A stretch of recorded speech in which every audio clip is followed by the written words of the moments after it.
بسم اللہ الرحمن الرحیم۔ السلام علیکم، welcome to online classes. آج ہم حروف علت کے متعلق پڑھیں گے کہ وہ کون سے حروف ہیں جن کو حروف علت کہتے ہیں۔ تو آئیے شروع کرتے ہیں۔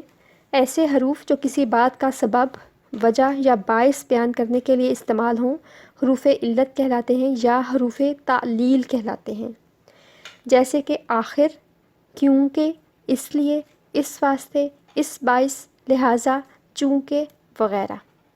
تو اس کی اب ہم کچھ مثالیں دیکھتے ہیں۔ محنت کرو تاکہ کامیاب ہو جاؤ، محنت کرو تاکہ کامیاب ہو جاؤ۔ تو اس جملے میں تاکہ حروف علت میں سے ہے۔ چونکہ وہ غریب ہے اس لیے فیس ادا نہیں کر سکتا، تو اس جملے میں کیا ہے؟ چونکہ، چونکہ حرف علت ہے۔ اگلا جملہ دیکھیں، مجھ پر رحم کرو آخر میں تمہارا بھائی ہوں، تو اس جملے میں ہے آخر۔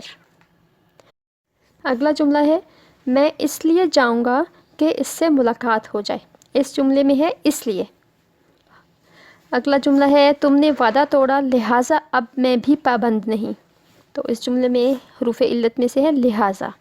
ان جملوں میں تاکہ، اس لیے، آخر، اس لیے، لہٰذا بالترتیب حروف علت ہیں۔ ایسے تمام حروف جن میں ان الفاظ کا استعمال ہو انہیں حروف علت کہتے ہیں۔